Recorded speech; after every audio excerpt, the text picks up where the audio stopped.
What's up, Dog Nation? It's Sunday, January 15th. How's everybody doing? It was rough, guys. It was a rough end of the season there in the Sugar Bowl against Notre Dame. I'm totally heartbroken, man. I'm disappointed that we lost that game, and it's just crazy that this entire season, man, this Georgia team has been so up and down. We had a lot of high moments, and we definitely had some lows as well. And it was just, the game really played out a lot like the season did. Inconsistencies, and it's just. Man, what went wrong with this Georgia team against Notre Dame? I mean, with all that time to prepare, we got the rest. And then what went wrong with Georgia this season?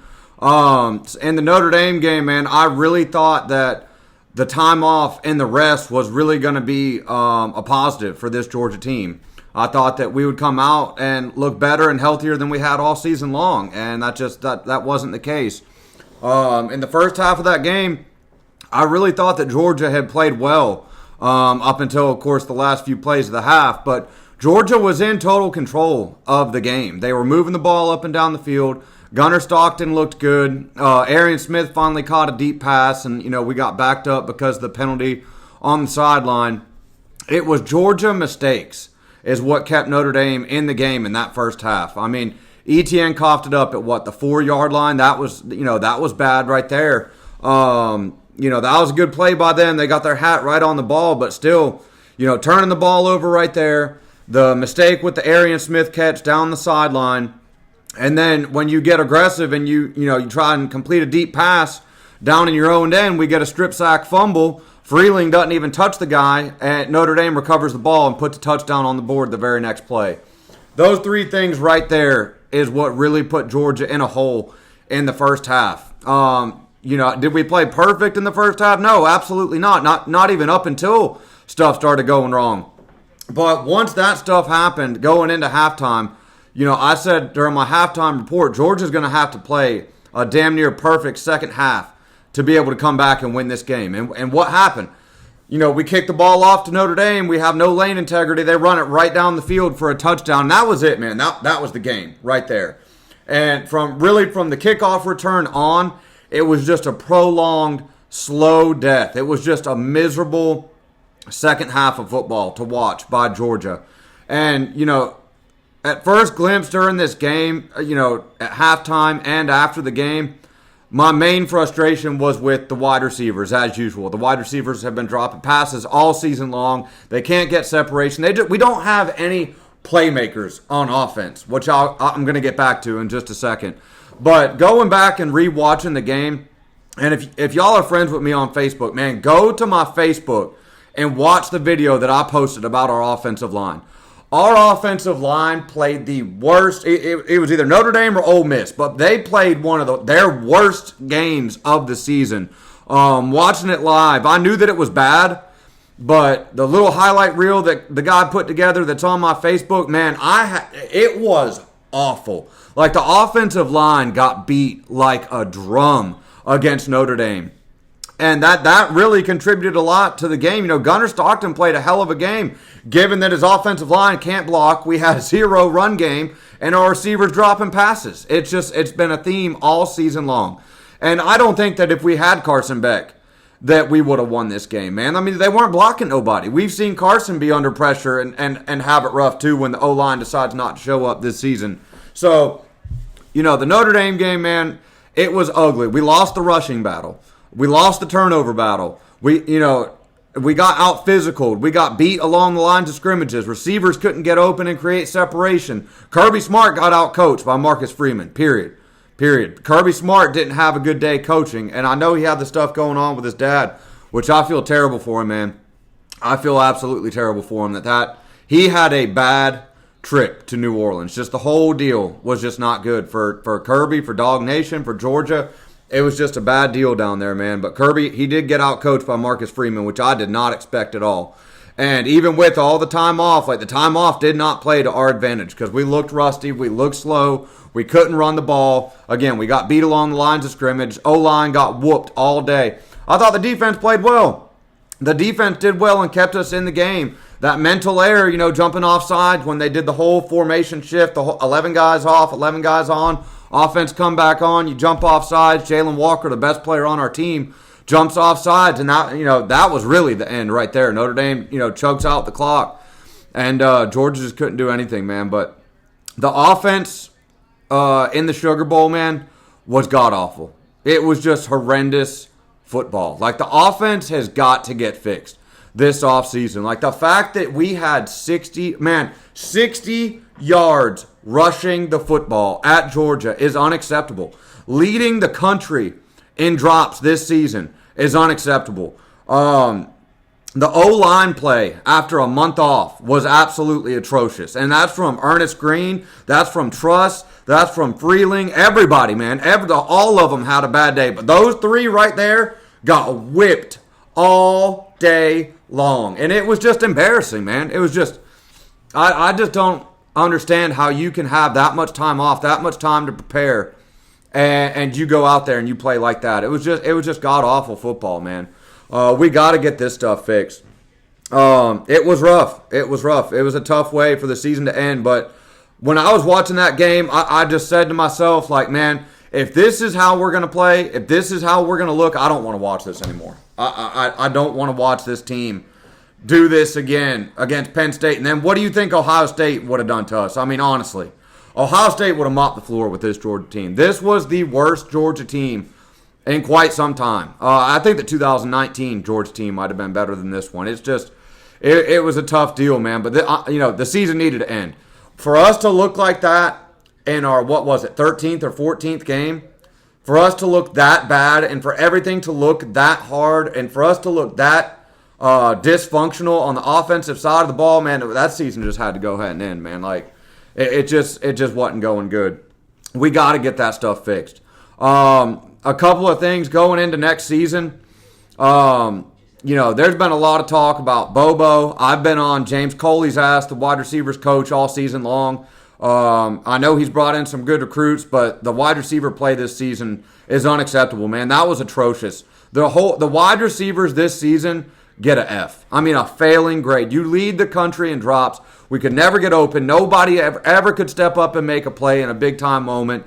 Everything looked so hard throwing the football. The receivers have got to get better.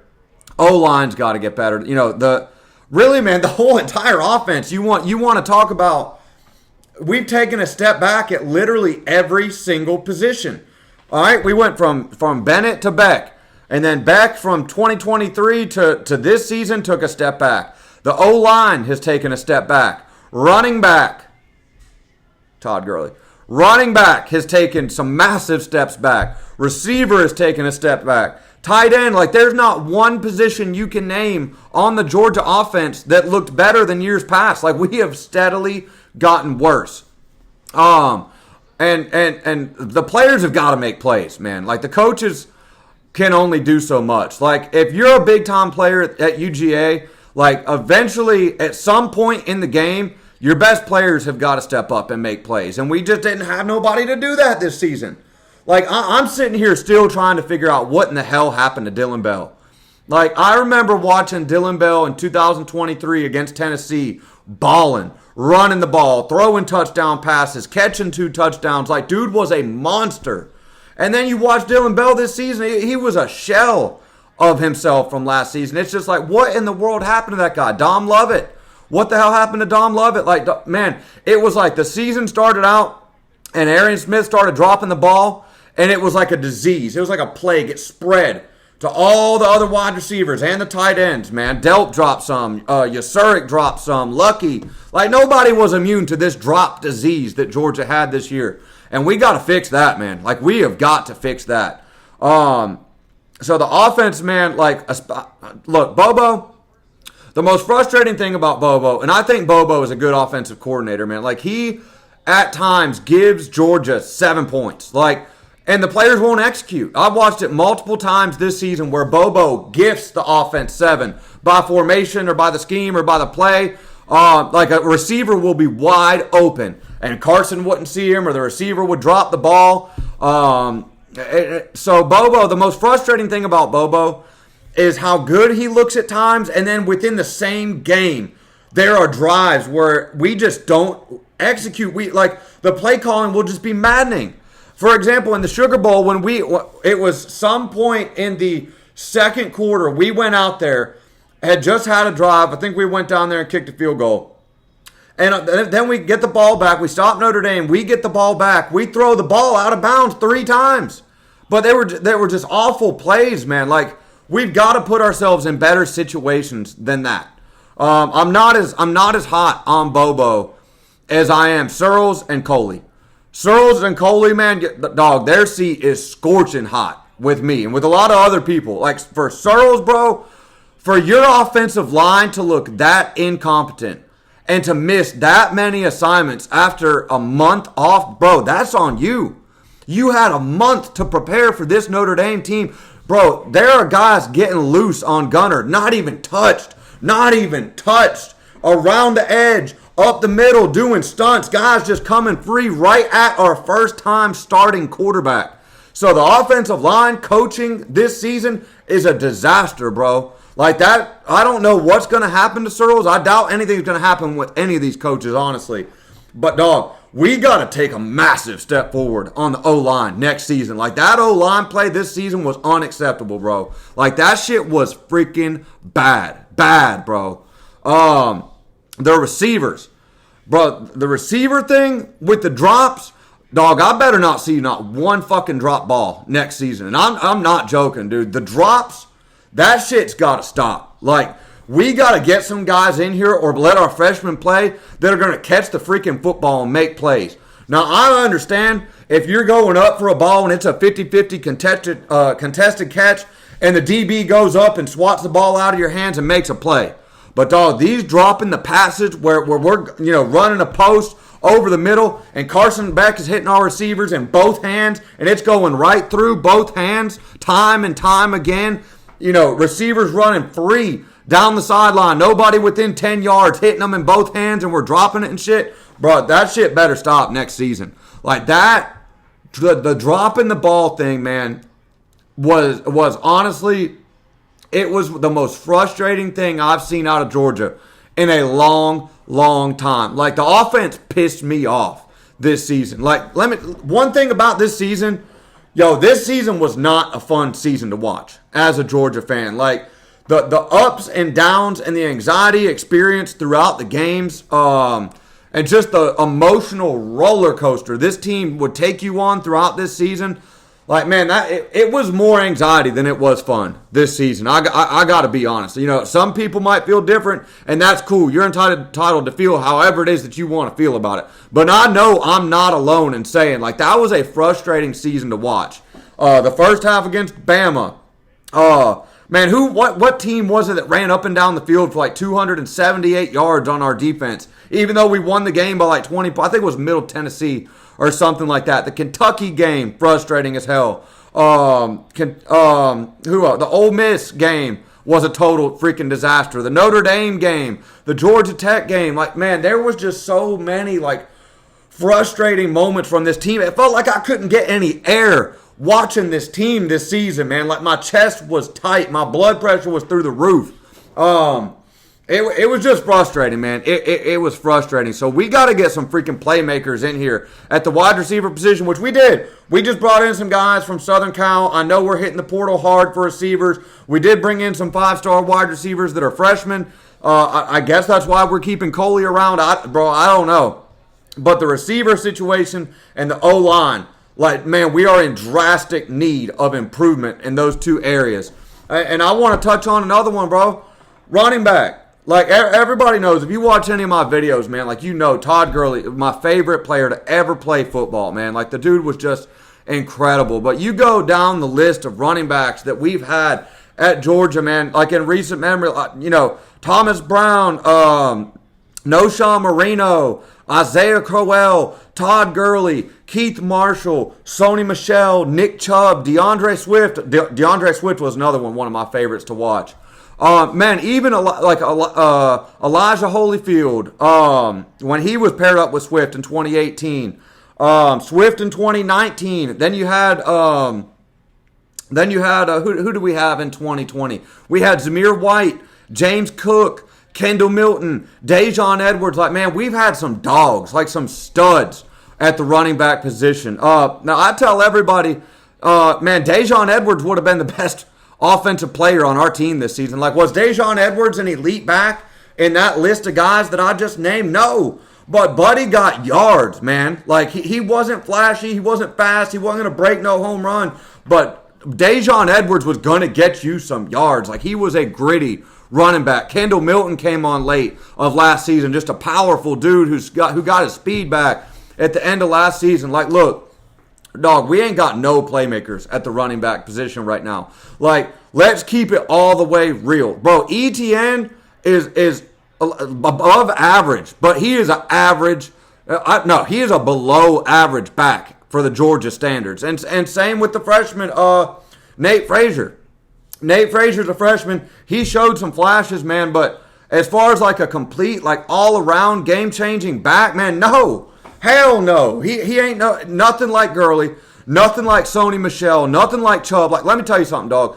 Gurley, Marshall, Michel, and Chubb, and Crowell, dog, those 5 guys came in as freshmen and were contributing, making big-time plays, like, right away. Isaiah Crowell's freshman year, incredible. Gurley and Marshall's freshman year, incredible. Nick Chubb, Sony Michel's freshman year, incredible. Like, man, the running back position, you can come in and contribute and be a star right away. Right away. And we just don't have any playmakers on offense right now. And, bro, it's beyond frustrating, man. The offensive side of the ball, just beyond frustrating right now. We got to get better on offense, like all around the board. I thought that Gunner looked good, given it was his first start. I'd like to see some more of Gunner, man. It's hard to judge a guy off of 1.5 games. You know what I'm saying? Let the dude get in there and get comfortable, man, and let's see what he can do. From what I've heard, from what everybody on Dog Nation says, there's another guy I watch. Who is it? Rusty Mansell. Rusty Mansell, whatever his channel is, Dawgs HQ. Like, from everything that I've heard, Gunner Stockton is the clear-cut, like, number 1 guy since Beck got hurt. Like, nobody else is even close.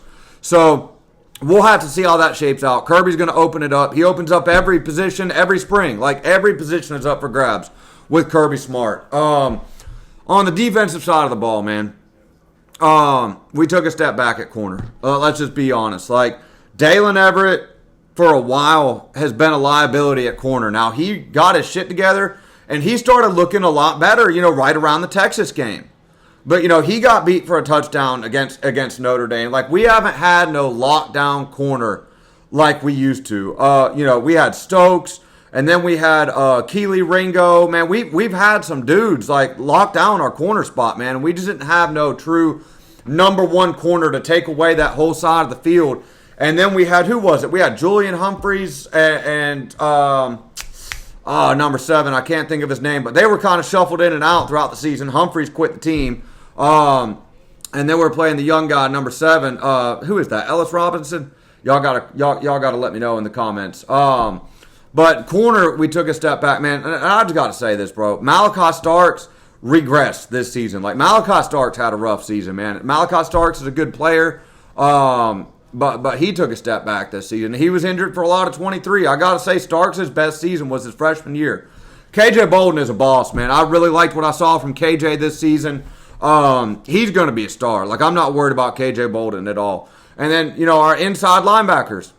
We had C.J. Allen, Smile Munden, and number 5, Raylan Wilson at linebacker.